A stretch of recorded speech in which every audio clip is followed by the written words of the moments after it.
We have someone with us here about to join the panel. She's Dr. Kathleen Kowalski-Trakofler. She's a research psychologist, leading research scientist, the National Institute for Occupational Safety and Health, or NIOSH, Pittsburgh Research Laboratory. We have a sound bite of her addressing issues about miners who have some stress-related problems from mining incidents.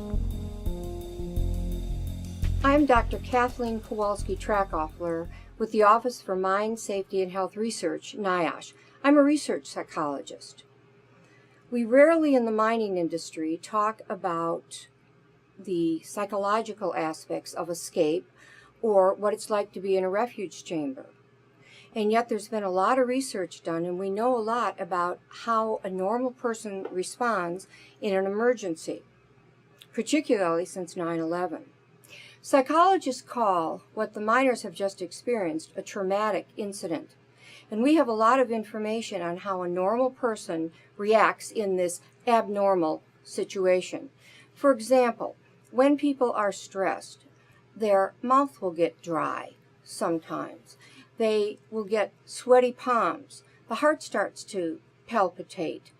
They will feel confused. Sometimes they actually feel overwhelmed, which makes it difficult in decision making, particularly during escape. These are normal reactions in an abnormal situation. Now, not everybody experiences these, but most people experience some kind of a reaction when they're in an emergency. So what do you do about it?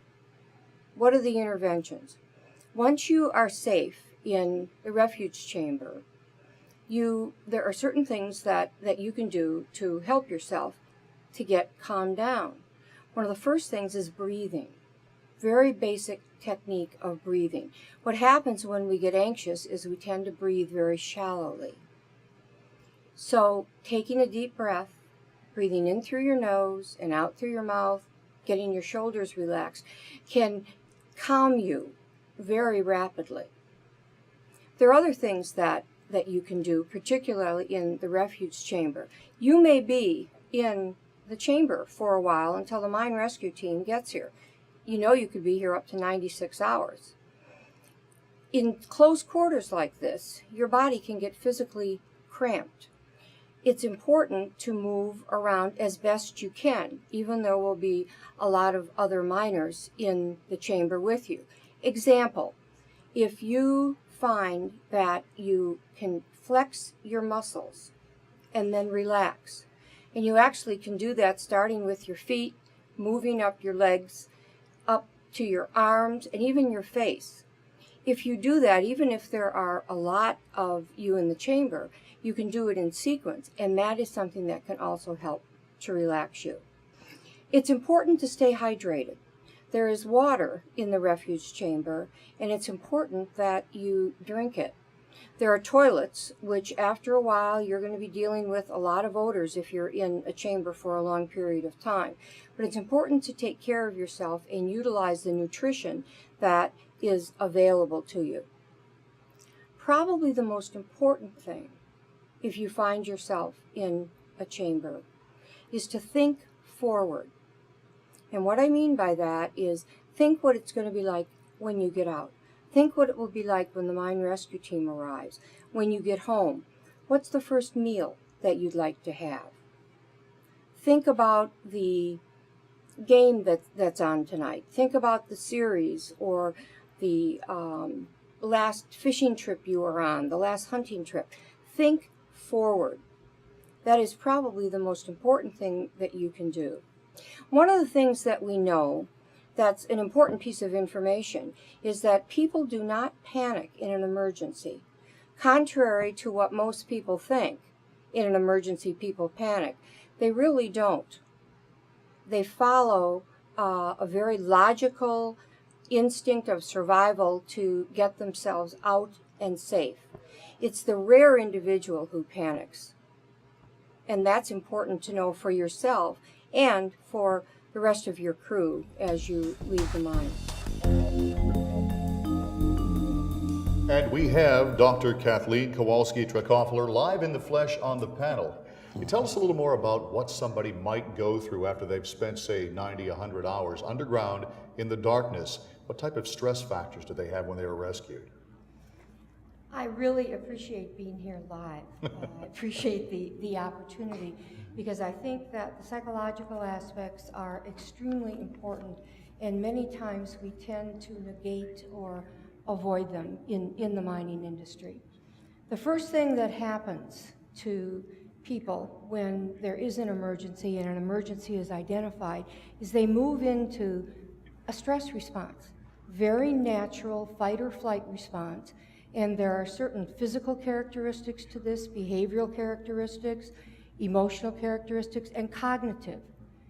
The thinking or cognitive characteristics can impact how people make decisions about the escape, about the egress. So stress is a very important factor. As was mentioned in the clip, it's also important to know that panic is not the norm.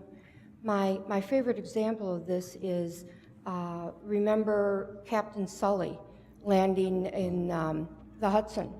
And if you watched that clip over and over again, you saw a very orderly egress of the passengers.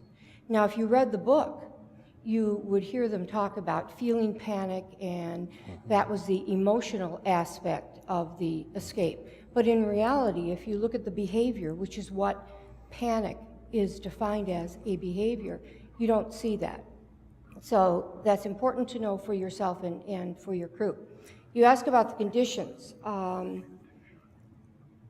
In a refuge alternative, it's going to be hot, it's going to be humid, it's going to be crowded. You have a loss of privacy, particularly over a period of time, and with toileting issues. You have the potential of getting tense physically. So it is not a positive environment, but it is saving your life.